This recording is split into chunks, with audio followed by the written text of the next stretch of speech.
세상에서 가장 큰 기업이 어디냐고 묻는다면 무조건 등장할 수밖에 없는 이름 애플. 애플은 인류 역사상 가장 거대한 기업이죠. 내놓는 제품과 서비스는 언제나 엄청난 파급력을 보여줍니다. 사람들은 그래서 애플의 움직임 하나하나에 관심을 기울입니다. 하지만 잘 알려지지 않는, 그리고 너무나도 흥미로운 애플의 이야기들이 있습니다. 나만 모르는 애플의 7가지 사실, 바로 갑니다.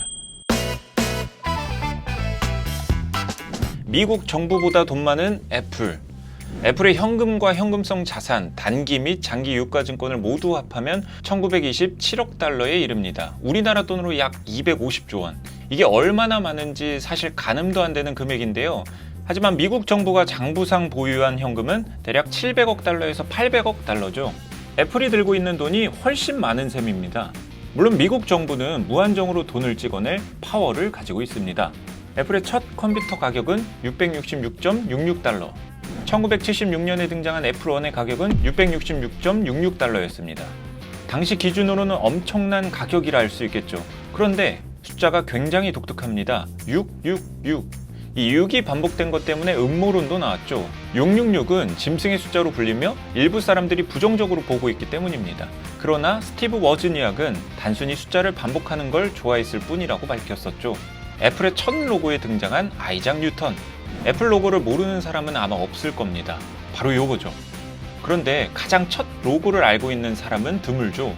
이 로고는 공동 설립자 중 하나인 로널드 웨인이 디자인했는데 굉장히 특이합니다. 사과하면 떠오르는 아이작 뉴턴이 사과나무 아래에 앉아있는 모습이죠. 이 로고가 마음에 들지 않았던 스티브 잡스는 그래픽 디자이너 롭 자노프를 고용해 로고를 바꿨습니다. 패션 사업도 했던 애플. 이제는 핸드폰에 이어폰에 시계까지 만드는 애플이 옷까지 만든다며. IT 제품만을 취급하는 애플이 1986년 의류 제품을 출시했습니다. 그 이름은 바로 더 애플 컬렉션입니다. 이 의류 디자인은 우리가 알고 있는 애플의 디자인 감성과는 사뭇 다릅니다. 심플을 저리 치워둔 채 꽤 컬러풀한 디자인이죠. 애플의 잘못된 시도 중 하나가 아닐까 싶네요. 9시 41분. 광고에 등장하는 애플 기기들의 시간이 자주 9시 41분에 맞춰져 있습니다.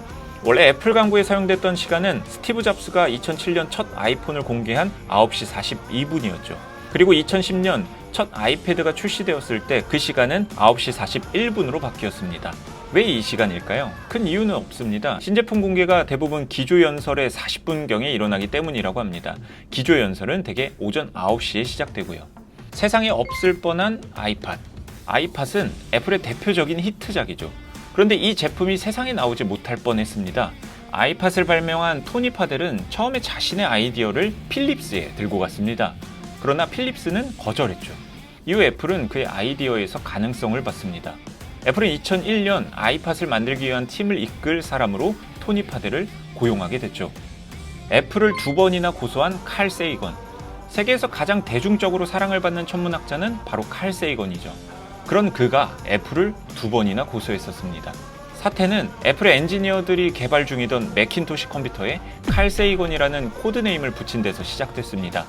이 코드네임이 외부에 공개되자 세이건은 자신이 이 제품을 홍보하는 것처럼 보일 것을 우려해서 애플에 사용 중단 요구 서한을 보냈습니다.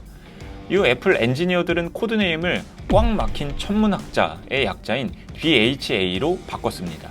이를 알게 된 세이건은 결국 애플을 명예훼손으로 고소하기에 이릅니다. 세이건은 여기서 그치지 않고 애플이 애초에 자신의 이름을 코드네임으로 사용한 것이 문제라며 2번째 소송을 제기했습니다. 2번째 소송은 애플 측이 세이건과 합의하기로 결정하면서 마무리됐죠. 새로운 제품을 내놓을 때마다 많은 사람들을 설레게 만드는 로맨티스트 애플이 앞으로 만들어갈 흥미로운 이야기는 또 무엇이 있을지, 그리고 다른 기업들에는 숨겨진 재미난 사실들은 없을지, 또 다른 이야기로 다시 찾아오겠습니다.